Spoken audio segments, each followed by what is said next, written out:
All right, here we are at another episode of Flipping Houses for Rookies.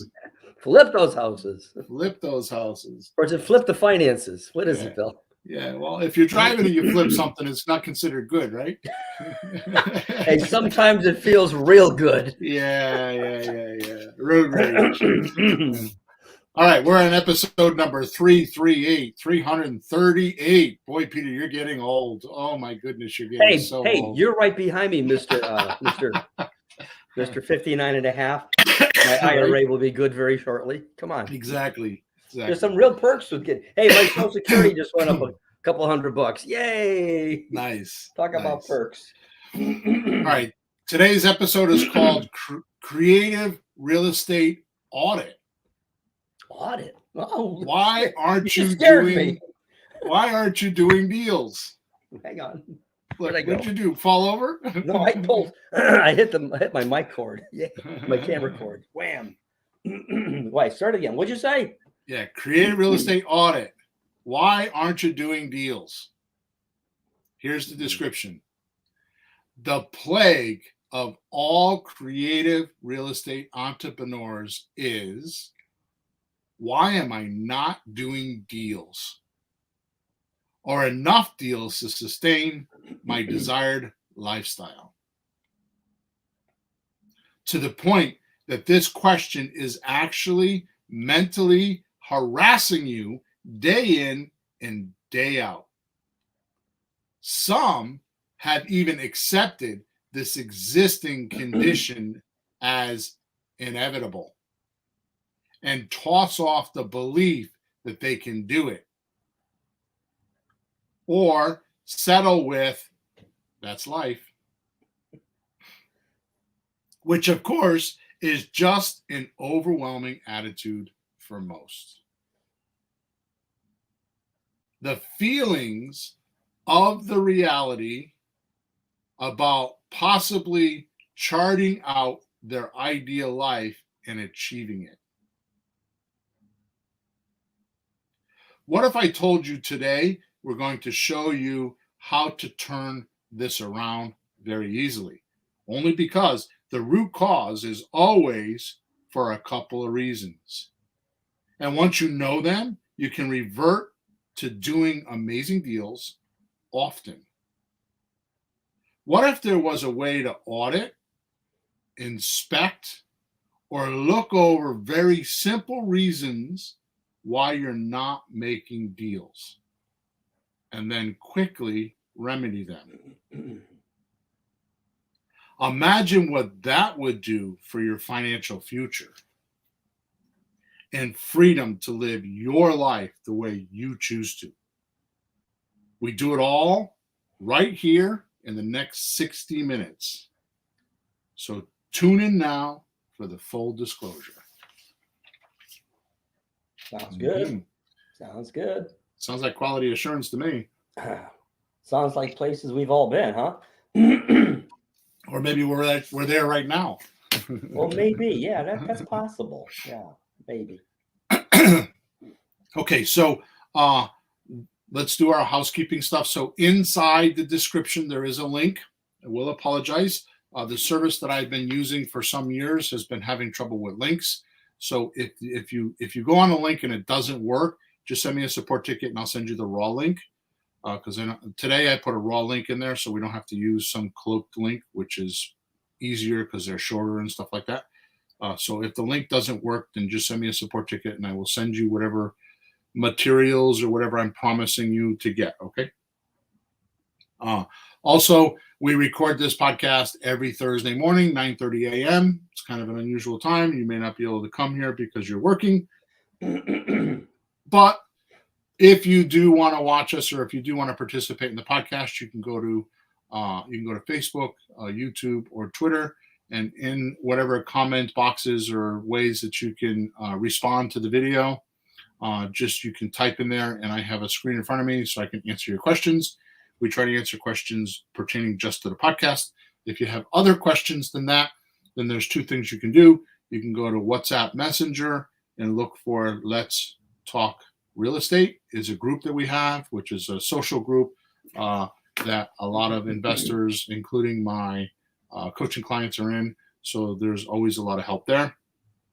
Or you can go to Flipping Houses for Rookies and hit the support button on the top right-hand side, and you can send me a support ticket myself personally. I answer all of them, and I will respond to you there. Okay. Lastly, make sure you yeah,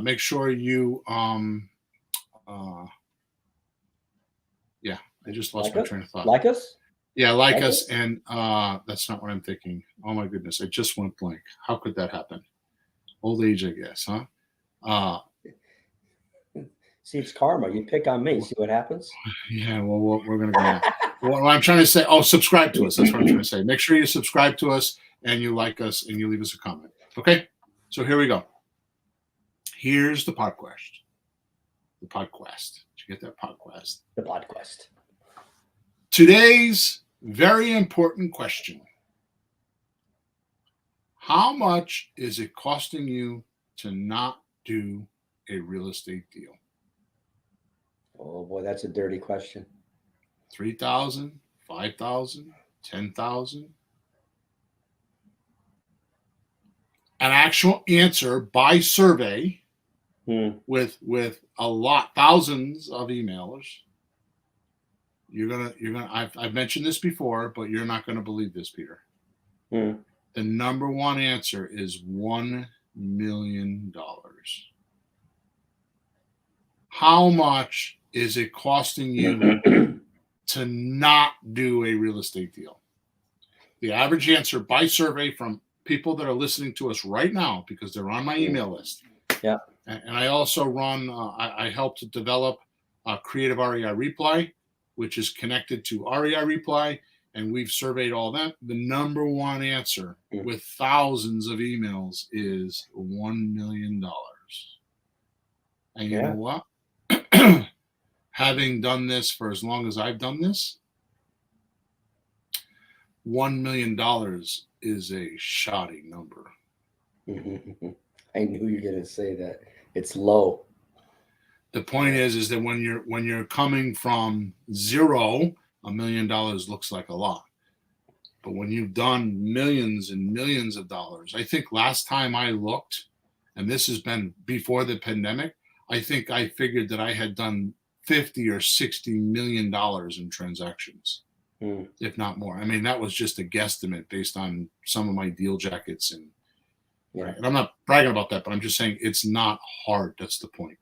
You know what's hard? What the hardest part is? What? Doing your next step. Yeah. Well, that's all you ever have is the next step, you know? So this leaves us with the next vital question, Peter. Yes. Why exactly am I not doing deals? Oh, that's a loaded question, Mr. Hawthorne. Why?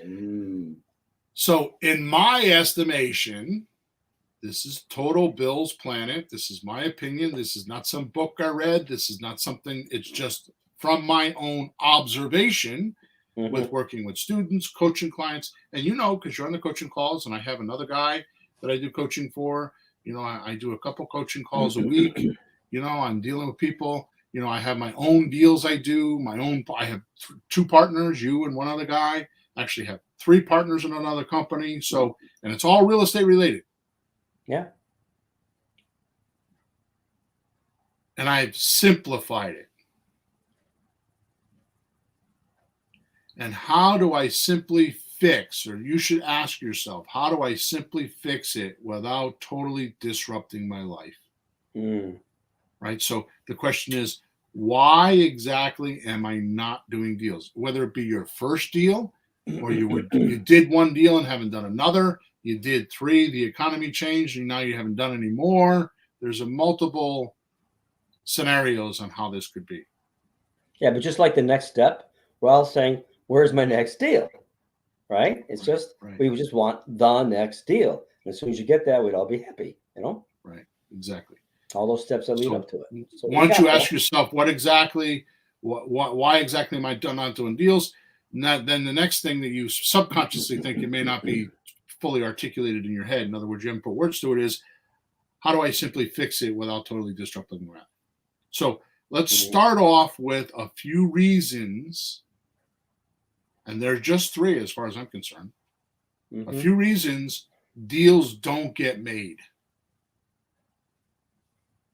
Then we'll go into why you aren't doing these few important ingredients. And at the end, I'm going to give you a checklist, like a little checklist to like unstick you. That sounds good. You need something. You know, you get too much in your head on these things. And I should, and maybe tomorrow I will, and then I'm gonna. But boy, when you write it down, you look at a couple of lines with a blank next to it. You got to put a check mark on. That really does help. Number 1, not enough outflow or contacts with sellers about selling. I'm going to tell you that is the number 1 reason that you are not making a lot of money. You're making any money. That is the number 1 reason you're not contacting enough sellers. You're not outflowing. Outflow begets inflow. It's a natural thing. Right? If you empty the ocean, something else would go in there. Just because there's not water in there doesn't mean that there won't be more water when it rains again. Yeah. Right. It's like a room that you try to empty. Yeah. You empty a room out. And we finally cleared out that room. Look back in 3 weeks, it's all loaded up with crap again. Yep. Right. Yeah. So nature just doesn't like a vacuum. Doesn't like a blank space. It likes to fill it up. Yeah. Right. So if you do enough outflow, we're going to talk. If you do enough outflow, something's going to come back in. Yeah. Right. So number 1, the reason why you're not doing deals, not enough outflow or contacts with sellers about selling. Number 2, Peter. Yes. Is unbalanced offers. That means you're too low, sellers too high. Yeah. And you haven't figured out how to connect the dots. Yep. We call that deal structuring. Number 3, no or low follow-up is being done.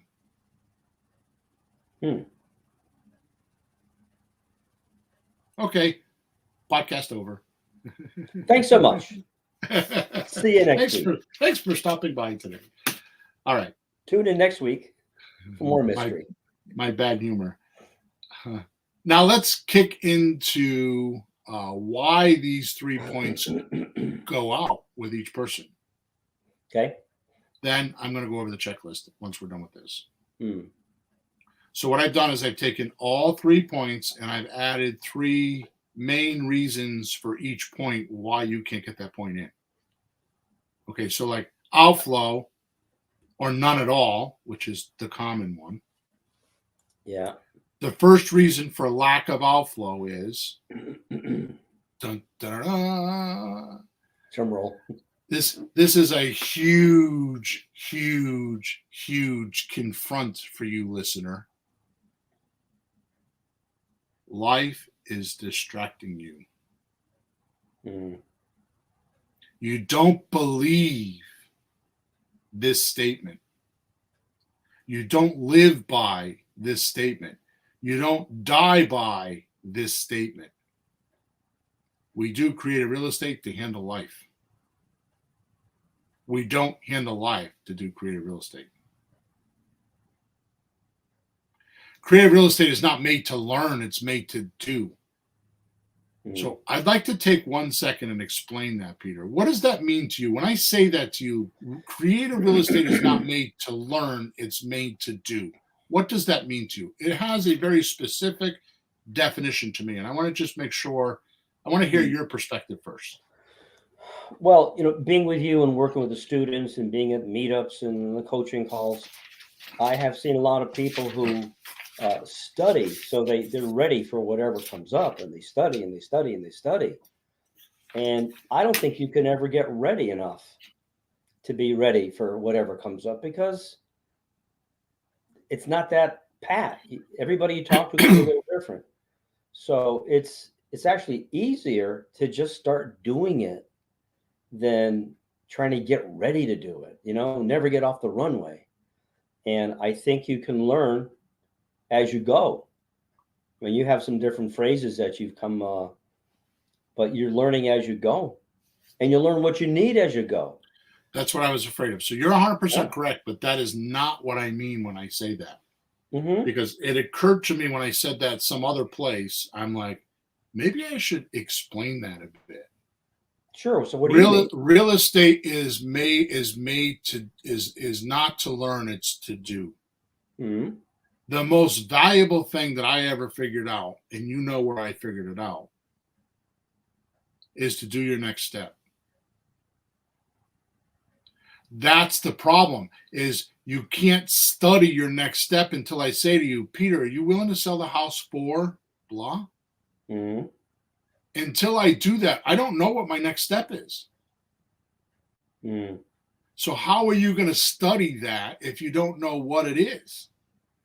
You're right. I have had many times when I have a house that I'm looking at, and we're going to go look at it maybe, and you don't want me to tell you what I think is going to happen, because we don't know what's going to happen until we talk to the person. So all you want is like basic data, and start from the beginning and just see what happens with the person. Because, he's going to do this and he's going to do that. We don't know what he's going to do. Right. You got to ask what's happening. So I just got done telling you that I have made some decisions because I did a webinar last night. It didn't go so well, mostly because my dad, because of my dad, right? So the point is this: I decided this is my what do you call it? My going out in a blazing glory. Okay. I created a course. It's not a course. I created a system that's called, and I don't. This is, I'm way off script right now. We're going to do this, and I'm going to say this, and then we're going to keep moving because we got a lot to cover. I created a course last night, which I released last night. It's called How to Make Your First $5,000 in Creative Real Estate. Mm. It's not a course. It's a checklist. So the reason why I'm doing that is because your next step is the thing on the checklist. So I give you the checklist, and then I give you a lesson for each checklist so you know what to do on each section. Yeah. That's how you do real estate, is you follow the checklist and do each section as you're doing it. So you do your next step. And all creative real estate deals, but all creative real estate deals are done the same way. There's variance and there's parameters, well, let's put it this way. What does creative real estate mean to you, Peter? Well, there you go. Creative. Creative means you have to kind of make something out of thin air in a sense. You have to create something. The person says blah, blah, blah, blah, blah. And you have to think, well, what would help the person with his situation right now? And you have to create something that could help them. A misnomer, actually, because technically the difference between real estate and creative real estate is real estate, you're buying and selling the house. Mm. Like you buy an ugly house, add value by fixing it up, and then sell it, right? Right. You're buying and selling the house. You add value because you had the money to pay cash, and then you can sell it again. Or you buy it, pay it down, and then sell it again. So the value is all in the house. The material itself. You're buying and selling the physical, we call it the edifice, the property, the house itself. Yeah. Creative real estate, we're not buying and selling the house. We're buying and selling the paper that controls the house, like the mortgages and options and land contracts and owner financing. So basically, creative real estate means, which is a misnomer, we shouldn't really use this language, means that you're dealing with the payments and the equity of the property, right? So because of that, there is no way to really comp it because the payments are different, the situations are different, the property is, so there's a lot of variables there, right? What is the seller willing to do? How much are the payments? How much is the duration of those payments? Does it need repairs? Are the payments behind? There's all these variables to the money that's attached to the property. And we're working in that element of the money to control the property. The property to us, as a real creative real estate investor, the property to us is a way for our seller to give us a deal because they don't want it anymore. But more importantly, it's a way for the buyer to come to us and let us use our paperwork to make money with it. We're making money with money like the bank does. That's what the bank does. The bank is not in the real estate business. The bank is in the money business. So creative real estate is the money business. So there's a lot of variables. You know, so creative real estate is paying monthly. That's what it is. You know what it made me think of when you said the value add in a flip house type thing is in the material, in the physicality of the house itself. Then it made me think, oh, well, then the value add is in any of those steps, all the things you just said. Right. There's value add, like you talk to a seller who's disgusted with his house and he's stressed out. The value add is the relief he gets from not only having to deal with the house. The value add he gets is, oh, I can get a little bit more money if I wait. Oh, that's good. Oh, I don't have to talk to the tenant anymore. Oh, but it made me think, what's the value add in the financing and in the structuring? I cannot explain this enough. I just bought a house from a family member. That family, and I thought I did a shitty job because I don't feel like I'm stealing the house from them, but I know there's a lot of problems. You know, there's $20,000 or $30,000 worth of problems. Yeah. And I couldn't give them everything they wanted. So it's like, this is the best I can do. Yeah. I have heard from that person at least a half a dozen times, oh my God, I'm so glad you bought that house from us. Yeah. I'm so relieved. I'm so glad we don't have to deal with that. I was so stressed about that house. And I had a motivated seller, and because they're really close to me, I didn't know they were a motivated seller. It didn't even click to me like, hey, there's a motivated seller. I'm just doing it, trying to help them. Yeah. And ended up with a deal. Yeah. Right? So let's go back to the podcast. So outflow, low or none at all. Life is distracting you because you don't believe we do creative real estate to handle life. We handle life to do creative real estate. So what you need to do is it's not like you need 30 hours a week. You need like a half an hour. Talk to one seller. Text one person. That's it. Just start. Do something.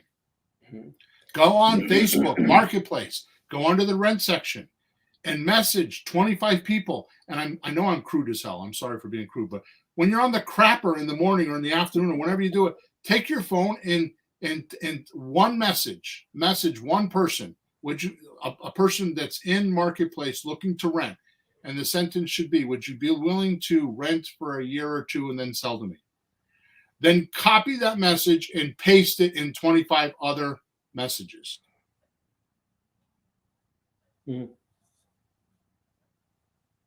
Something will happen. Yep. Here's what happens. The reason why life is distracting you is because most often this comes down to passion, necessity, and time management. Mm. If you're not passionate enough and your necessity level is too low, in other words, it's not do or die, because what's happening is your life, like your other income, the income that you live off of, is distracting you, or your kids, or your parents, or a hobby, or something else is distracting you. Usually what happens is, as I find, people that have jobs are so stressed out about their jobs, they need 40 hours a week to work their job, and then they need another 30 hours a week to decompress. Yeah. So they're going off and doing fun things like bowling and watching TV and going to the cigar shop or whatever they do. They're trying to decompress instead of being right. But that's awful short term though, because Monday morning shows up. Right. When of course they should sit and think, how do I get out of this? Oh, right. I should sit and make a few phone calls tonight or Saturday morning to get out of this. Right. Just one phone call. So listen to this. I personally, and you know this, and then we're going to move on. We spent too much time on this. I personally evaluate people in my own mind with this tool. Are they more about comfort or accomplishment? Which way do they lean? If it was all the way to the left is comfort, all the way to the right is accomplishment, there's a sliding scale, and where do they fall? Yeah. And I have many family members that are about comfort. They are distressed because they have to work 40 hours a week and they're totally uncomfortable with it and they need to decompress. Wow. Second reason why low or no outflow is happening. You don't have or feel like you have enough leads.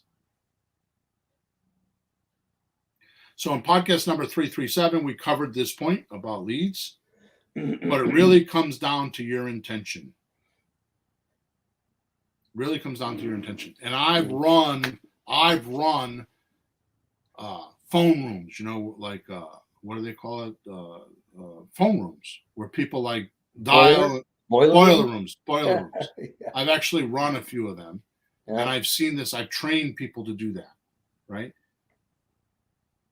Definition of intention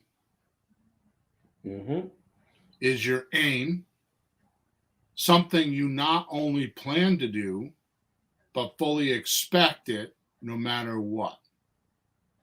So not only do you plan to do it, but you expect you just know there's no way you're not going to get it. Yeah. Right? Kind of like our society talking about the entitlement class of people. Like the entitlement people feel that way. They're just going to get it. Yeah. I deserve it. I'm just going to get it. No, Bill, it's their right. Right? They have a right to everything. Exactly. So this may sound simple, but when I'm coaching, I find this one point either allows my students to accept stopping or not.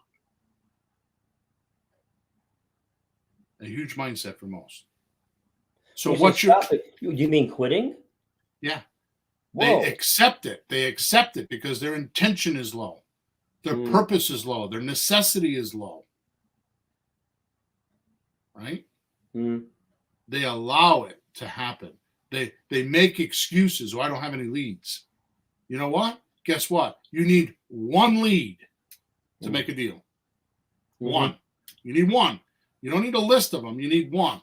Your next step is to find and call that lead. Yeah.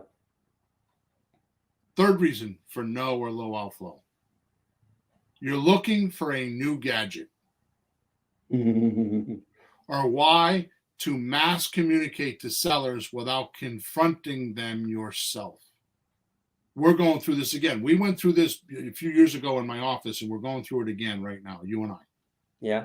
And you're much better at it than I am because I get too distracted. I'm writing this as it was for me because right now I'm not doing deals because I'm too distracted. Yep. With everything else, right? Whenever you go back to basics and just call sellers and talk to them, we do deals, more deals. Just go do basics. Talk to one person. Yeah. One person. Okay? And all you need to talk to them about is 4 things. What's the price? What's your best price? Are you willing to take payments? If you are, how much are they? And what's the duration if you let me take payments? Oh, you don't want to take payments? Okay, how much of a discount can you give me? And at that particular point, you probably would just do an option deal and bring them all cash. If they say they want all cash, so what? Do an option agreement. Just get a 10% or 12% or 15% discount, which is what they would spend to have a realtor do a deal with them anyways. That's right. Let me give you a quick example. $200,000 house, you get a 10% discount, which is cheaper for them to do with you than a realtor because with a realtor, it'll be more than 10%.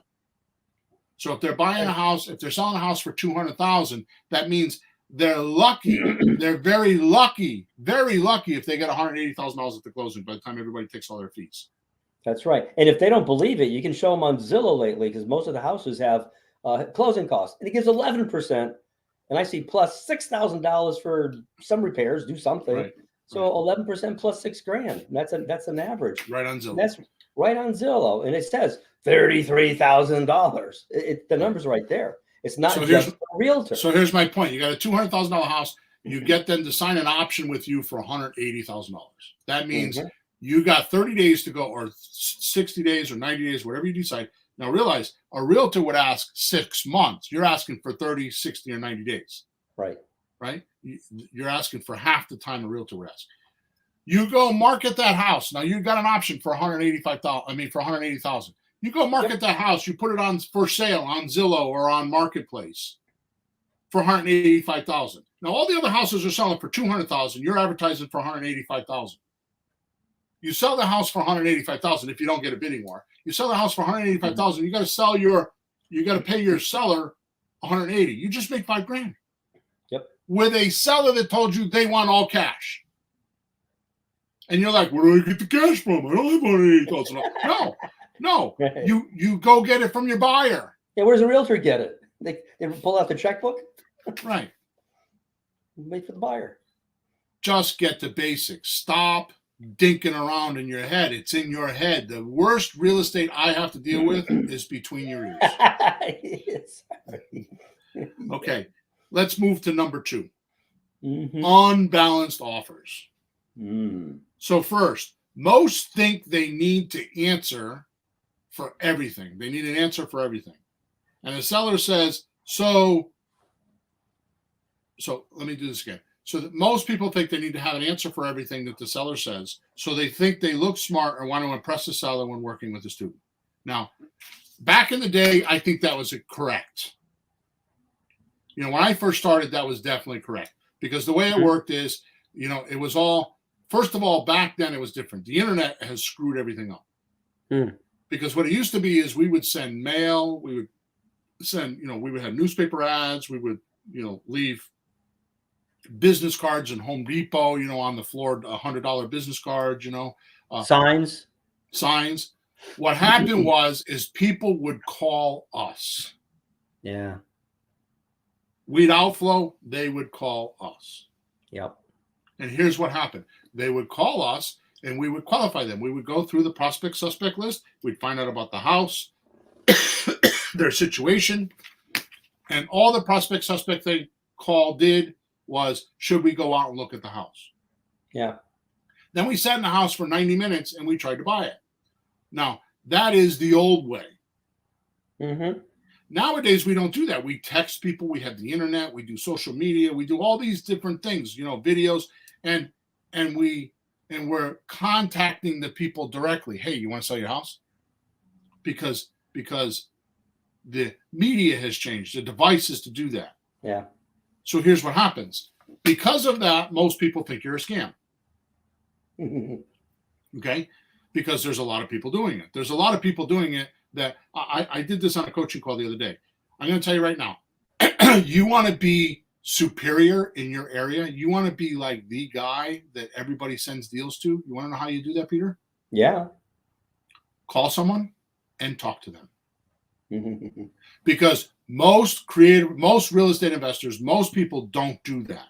Or they have a VA doing it. They don't do that. Now watch this. You call the guy up and he's like, oh, I got 5 people like you calling me a day. And what you need to say to that person is, really? I'm sorry to hear that. How many offers have you gotten? And he will immediately humble and say, none.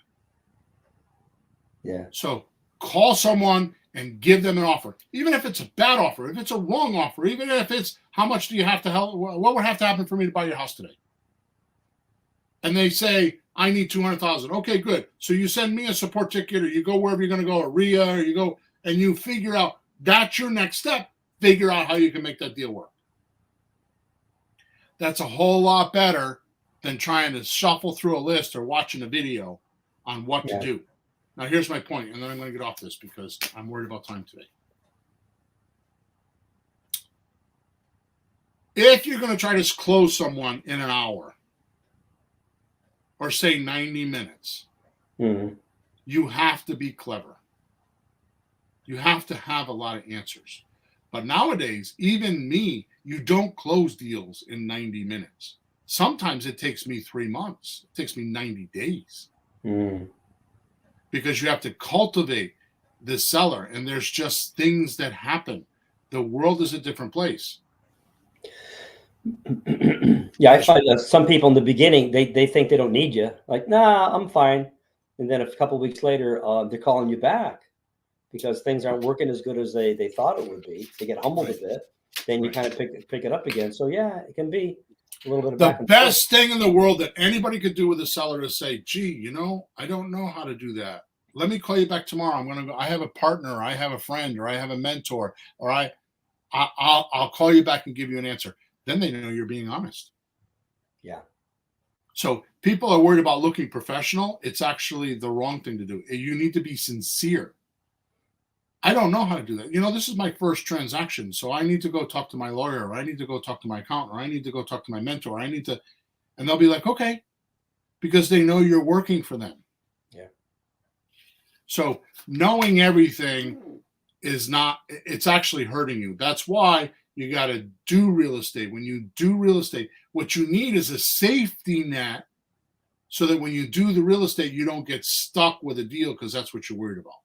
Mm-hmm. And if you just work with lease and options in the beginning, that is your safety net. You cannot get sued. You cannot have a problem. That is your safety net. It is no risk real estate. And when you do that, then you're able to go through a few transactions, see how they work, get a feel for it, know what sellers say, know what buyers say, know where the hiccups are, and learn for $100 deposit. Yeah, it's because it's a lease. You don't have the deed in your name with all those responsibilities. Right. The last deal I was working on was just a lease. I wasn't sure if it was going to work or not, but it actually never worried me. I slept every night. I did a few things.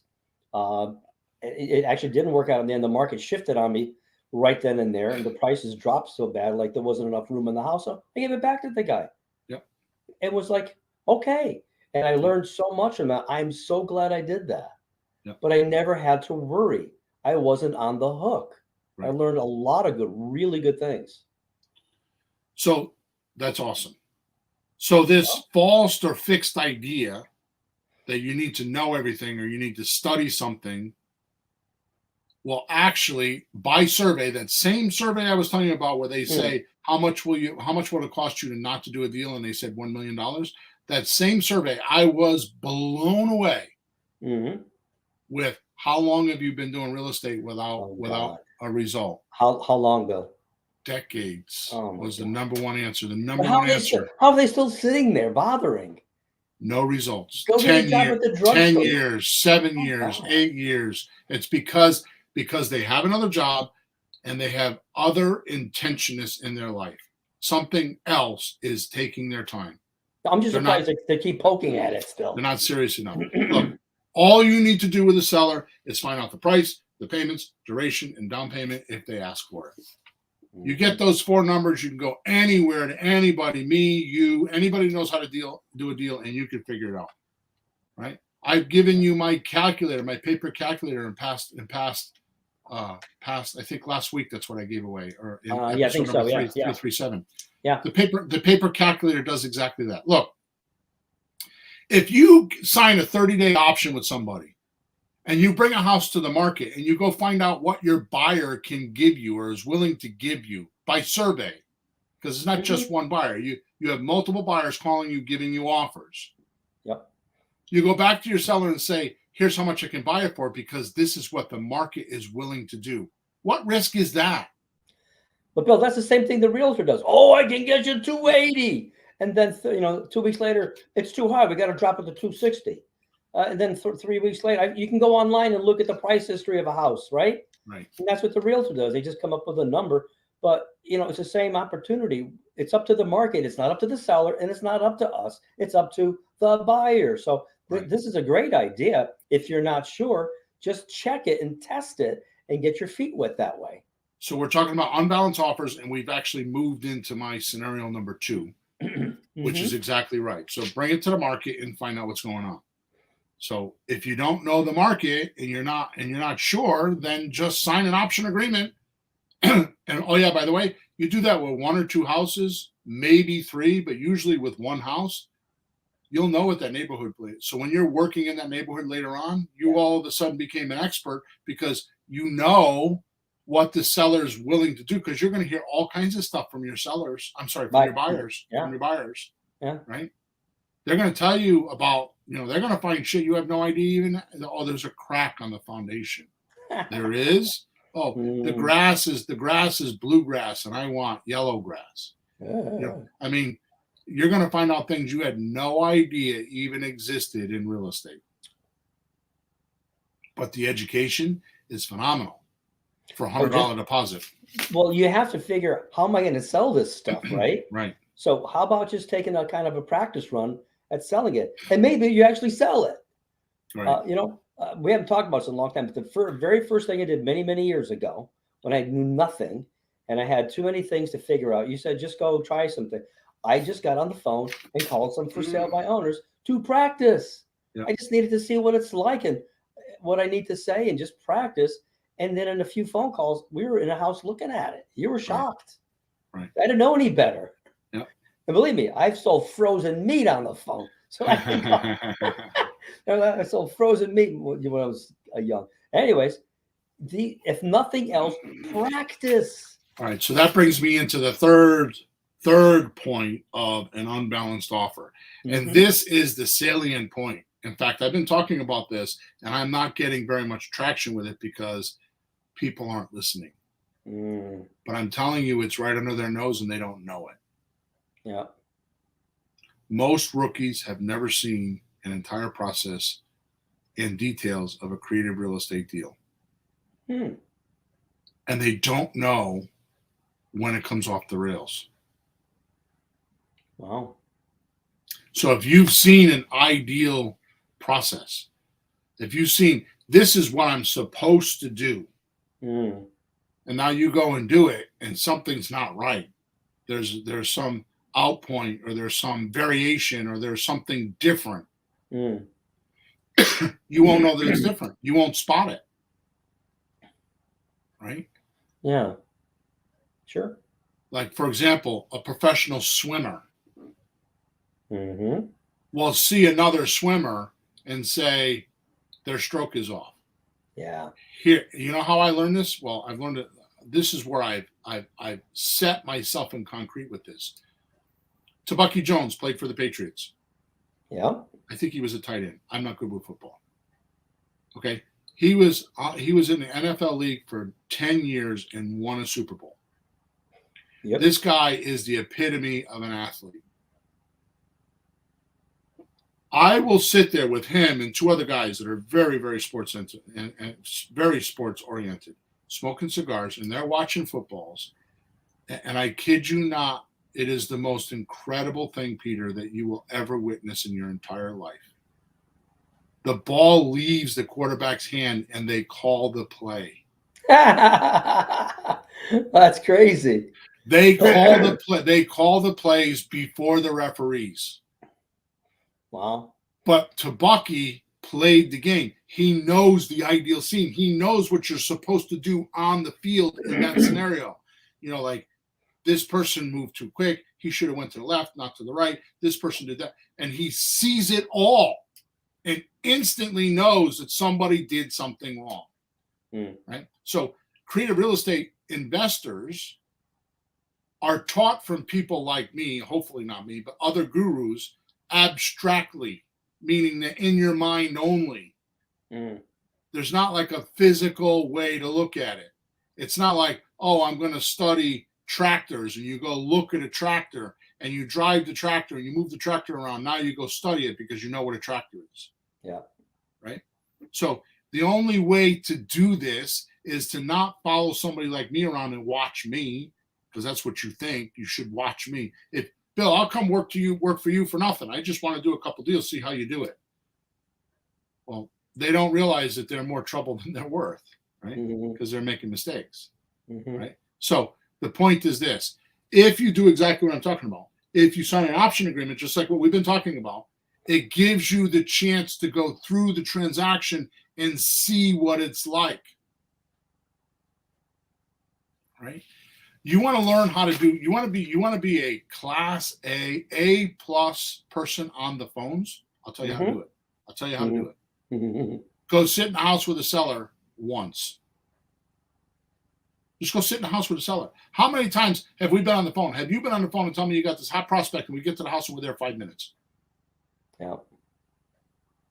And then you're like, oh, that'll never happen again. I should have asked this. I should have asked that. I should have asked this. And then all of a sudden, 2 or 3, now it doesn't happen anymore because I'm not, because you had to get me there. You had to get you there. We had to get another person there. We had to orchestrate with the seller. It took you an hour or took you all this time to get everybody together. And in 5 minutes, the guy's like, there's no way I'll do that. That's right. And I think the principle there is, because I've seen this in other jobs, when you do step 3, you've got a better idea how you should have done step 2. When you do step 7, it's clearer how step 6 should have gone to get you to 7. So every time you keep moving, so there might be 10 steps in what we do in real estate. And if you can't get all 10 steps, get as far as you can. If you can get the whole way, go for it.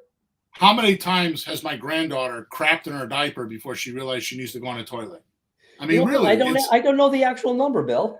But you understand, it's that simple. How many times have you had sex before you realized how to do it? No comment. How many times did you talk before you could put a sentence together?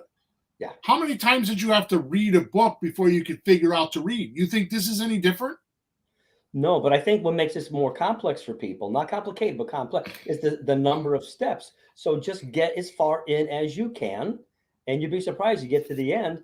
But but you'll learn further and further. You get to step 3, then you get to step 5, you get 7, bang, 4th try, you make it all the way to the goal. Look at football. You get 4 tries to get first down, Yeah, well, football is, I'm going to leave it there. They practice so much, it's reflexes.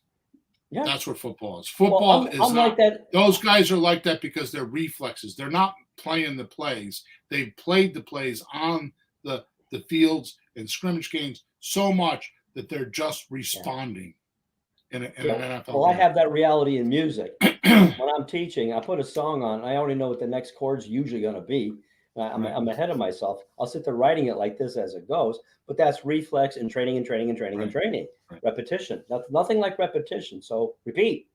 All right, let's move on. Number 3, follow-up. This used to not be as important as it is now with the internet. So about 35 to 40% of our deals come from follow-up, especially today.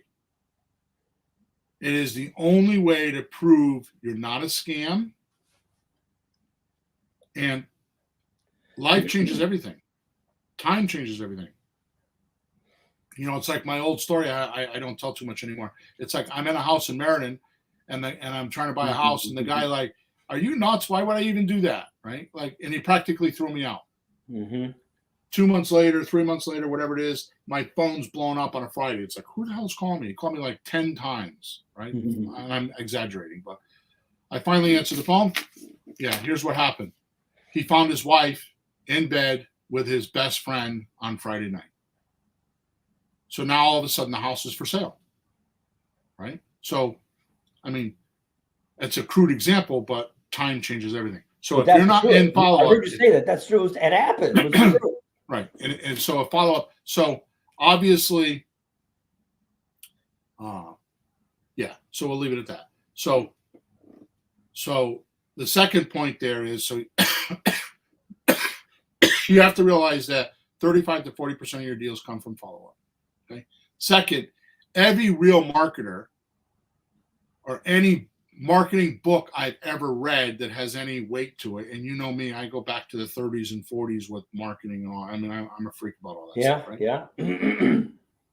Every good marketer book or every good marketer and book I've ever read always says most recipients of the marketing pieces or the marketing message don't hear the marketing message or see the marketing message until your 5th to 8th time. So sending one message or putting out one sign isn't enough. Yeah. So if you send out 1 or 2 messages by text, it's not enough. So you have to have follow-up. Our follow-up system is 9 months long. 9 months and 1 week. You have to have that. Third point on follow-up is follow-up must be automated.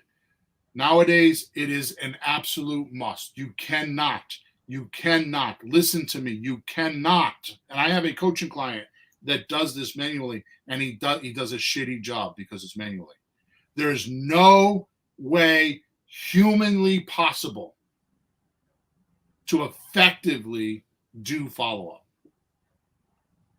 which is the main reason why I built, and I didn't build it. I have 3 other partners, but the reason why we built Creative REI Replay, because there is nothing on the market to date that does creative real estate and does the follow-up like the way we do it. And I'm not trying to sell you a Creative REI Replay, but I am telling you it's all done for you there. You know, we put leads in your system, and they go through 9 months worth of talking to them by text. Yep. And we're changing that because I want to add things like direct mail. I mean, for pre-foreclosure, you're working on it more than I am, but I want to do pre-foreclosure. I want to do letters and postcards and, you know, yellow letters, and all that's going to be in there over the next year. Mm-hmm. Okay. So it's follow-up. Okay. So there is no way in today's society, because of the internet and because of software, that you could do an efficient job of follow-up without automating it. Just can't be done. So don't even try. Right? So follow-up, follow-up, follow-up. If you're not doing follow-up, you're giving away 40% of your business. Okay? Yeah. So hopefully this helped so far. Mm-hmm. Has it? Does it help Yeah. you? Well, yeah, as a matter of fact, we were talking Monday on the coaching call about follow-up. It dawned on me that I personally wasn't watching the follow-up as much as I normally do. I realized our system has it built in, but I wanted to think about and talk to you later off this, you know, just what's a good way to make sure, like if somebody says, please don't bother me, you know, in 3 months I'll come back, you know, just a way that our follow-up, and we can go over that later, but just I wanted to be, you know, it's observant. Funny you say that, because I have something stuck in my head, which this is not the place to talk about it, but my partner Sean, we have this Creative REI Replay, and in there we have, you know, the whole marketing thing. We put leads in your account every day for you, right? We put leads in there. We hook them to the campaigns. We automatically text them, and you go in there once a day and just respond to the text. Yep. Then once you get it, and then there's a calculator in there to tell you which deal you can do and which deal you can't do, and you push save on the calculator, and it automatically generates the paperwork, and you send it to the customer. Yep. Right. Then once you get the deal, you go into the training section, right? And you go into the training section, and the training section has checklists. It's not really training; it has checklists. So if you're doing an owner finance deal, you go get the owner finance checklist, and you just follow the checklist. Do your next step, like I preach. Mm-hmm. Here's the point that I'm trying to make: is the third module is how to outsource, how to get VAs and stuff to do this. Oh, okay. You are not going to believe me, but I've proven this to myself over and over and over again. The first person that you should hire, is an admin person. We call it an admin secretary. Yeah. And that person goes through the system and checks and makes sure everything is getting done. Are the appointments being made? Are the phone calls being made? Are the texts going out? The admin person is the first person. Most people hire the VA to do the texting and the phone calls first. Yeah. The administrative secretary, and I don't mean secretary like a girl with a skirt on, it's a position, right? So the admin person is the most vital person. Even in our business, you and I, we had a VA working, and you were doing the admin stuff, and it's every day you had something to do because somebody missed something. Yep. It's incredible, but nobody talks about that because it's not sexy. Right? Yeah, but that's the to me, it's the vital part, because there's so many moving parts. You want to collect the important things, right, and don't lose the important leads. Right. Yeah. All right. So now let's do my little checklist. Actually, use this checklist, which it's not written for you. I have not written for you, so this is the only place it is. So you should write it down. Right. I'm just going to buzz right through it. So you use this when you're stuck, or if you're not making money. Right. Number one, look for any deals you've done before and match the 3 points that we spoke of earlier, right? So those 3 points are, And this is for deals you have done. yeah, if you've done a deal. Yeah, so you're looking for, yes, but you're looking for what happens successfully, right? Right. So you want to look at how much, how was the outflow? How did you get the deal? What was the outflow? How did it come in? What marketing did you use? How did you get the lead? Right. Number 2, what was the offer? How was it balanced? How did it look? Why did the seller say yes? Why did the buyer say yes? And then look at any follow-up, because the thing that we talk about all the time is acquisitions. What we don't talk about is the sales process, because with buyers, it works all the same. You still have to, it still works the same. You have to have outflow, you have to have a balanced offer, and you have to have follow-up. It works the same on both ends of the stick, right? So, so if you've done a deal, look at or evaluate how you did that, right? That's the first thing you're going to do. That's really, really smart, though, because see, we talk a lot about how you're screwing up all the time, but you have to really look at what is working to do that. So that's so how did I do that first deal? And you need to dissect it a little bit so you can recapture those successful actions. Because what is the definition of success? Doing more right things than wrong things. There you go. And we need to go find out what were the right things, what were the wrong things, so we can do it again. Very positive, Bill. Okay. Number 2, if you've not done a deal yet, look at the 3 points: outflow, deal balance, and follow-up, and start the sequence in order. So if outflow is not happening, you fix that first. You don't do anything else. You call one person, call 2 people, call 3 people, right? Or contact. It's not even contact one person, then contact 2 people. So if today you contacted 1 person, tomorrow you contact 2. And then on Wednesday you contact 3, right?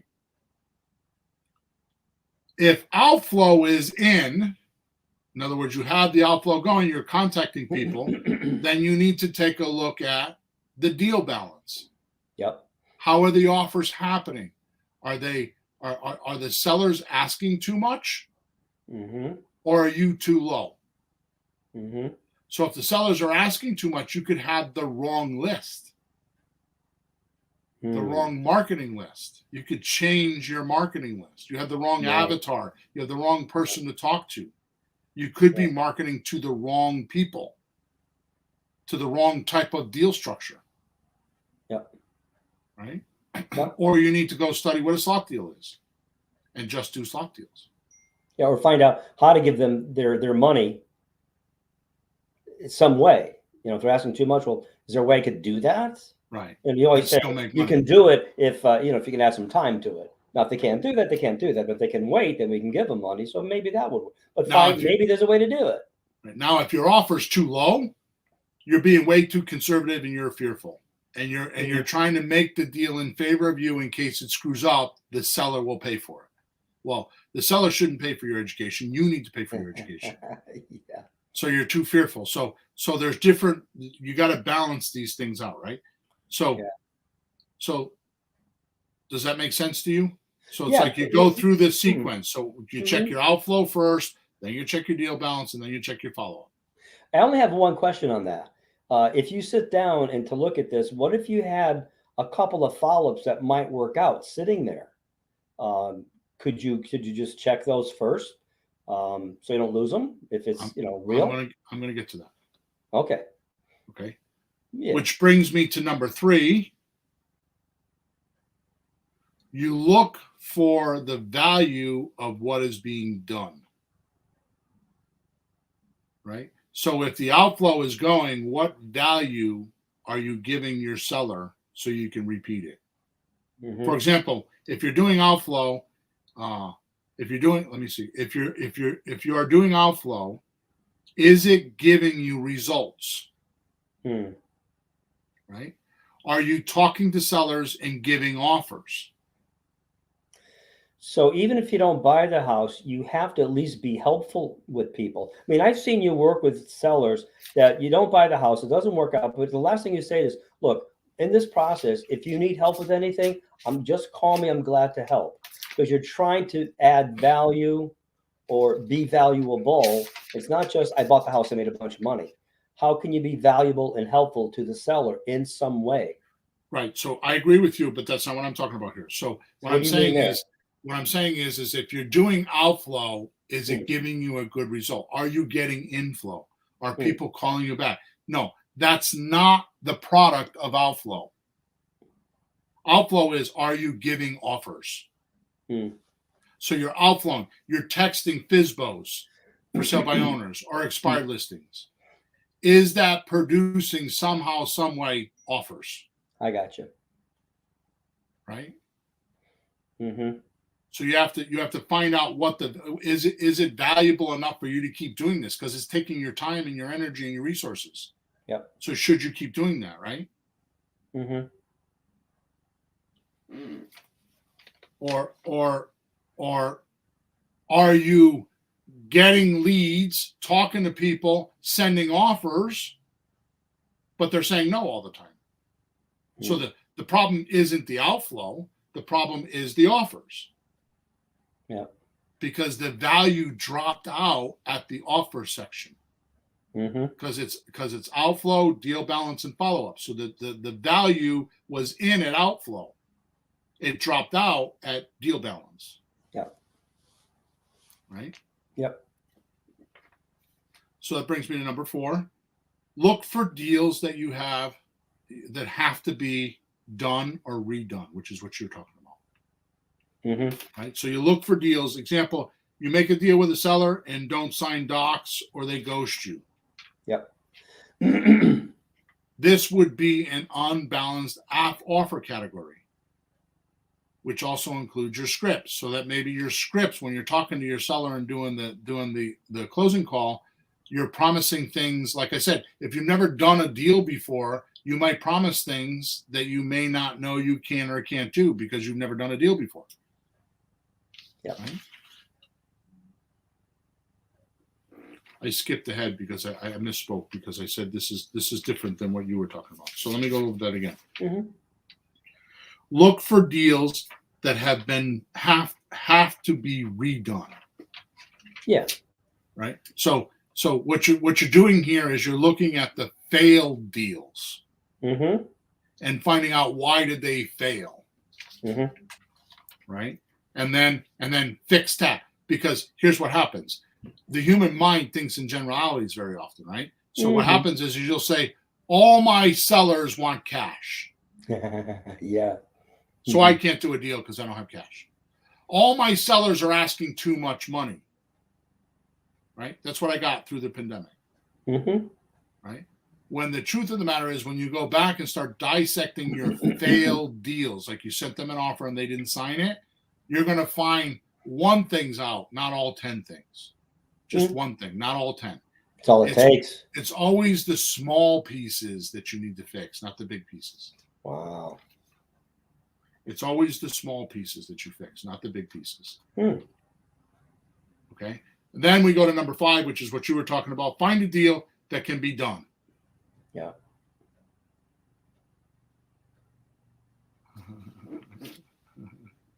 Sorry, Rocky just stopped me in my tracks. Like I was doing 100 miles an hour and I just hit a brick wall.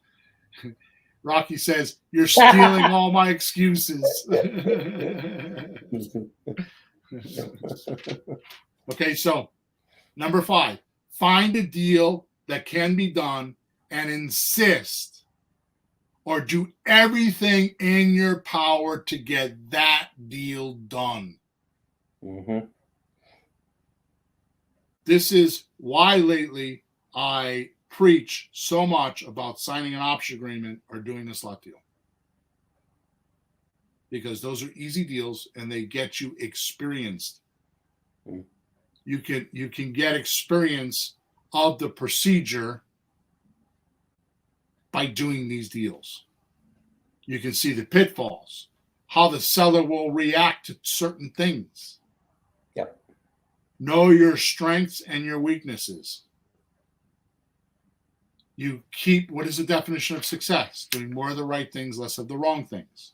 Yep. So what do you do with success? I mean, what do? You're going to, when you see success, you just keep doing those things. When you see the one thing that's bad, which is why we do number 4, because you're going to dissect your failed leads or your failed offers or your failed outflow. You're going to dissect that because it's the simple thing. It's the one simple thing. I'll give you a classic example, being a very professional marketer, meaning I've spent a lot of money on marketing. Okay? You're right. I used to spend $7,000 to $9,000 a month on marketing. Okay. And here's the number one thing that would happen over and over and over and over and over again. And I'd be goddamned if I could never fix it. Wow. You put an ad together, you release it, you spend all this money, and it's the wrong damn phone number. Oh, Jesus. Happens all the time. Phone number gets inverted, you miss it on the proof. Nowadays, when I'm reading a proof, I go to the call to action and test it. But that's because I've spent probably definitely tens of thousands of dollars in making that mistake. Maybe maybe hundreds of thousands. So no, we have letters going out, and we're revamping stock letters and putting our information in them. And I got to be real careful. My wife's no dummy when she does this stuff, but there's every company has this thing called qual or editor, proofreader. You need to check. Mary, go back. You forgot. You got the other name in there. You got to put my name in there. So that's kind of odd you say that, because what I've been doing lately with copywriting, so there's a lot of software right now that you can have somebody, they have it's called AI, which is artificial intelligence, right? So I have software that you could put a script into a software and a human voice will read it for you. Like for a video, like to make a video. Yeah.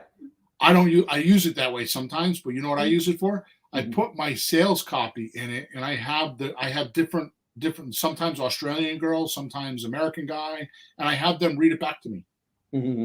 Just for what you're talking about, to proofread it so I can hear what it sounds like. Wow. I used to have my wife or my kids read it to me. Yeah. My father-in-law used to spend the summer here, and I used to have him read it to me. When we were at night, he would read it to me. That's great. I never knew that. That's awesome. And it's part of copywriting. So, all right. So seeing the pitfalls and how the seller will react has a lot to do with it, right? So do just one deal like this, and I promise you, you will know exactly what you need and want to study and learn to do. Okay. So I put a link in the chat. The link is for my 10-part course, which is free. You can go get that. Or you can go to flippinghousesforrookies.com, and it's the number 5, the letter K, and then webinar is the new, because I talked about it today, is the new checklist course. It's not a course, it's the checklist on how to do it. You can go there and see that if you want. Okay? So please listen to this podcast a couple times, write down the things, and you can go through here and you can unbug or unsnag or get going or find out what all the stops are and get rid of them. Okay? So thank you for listening. Thank you for all your support. And we will talk to you on episode number 339. Over and out. 3 times 3 is 9. There you go.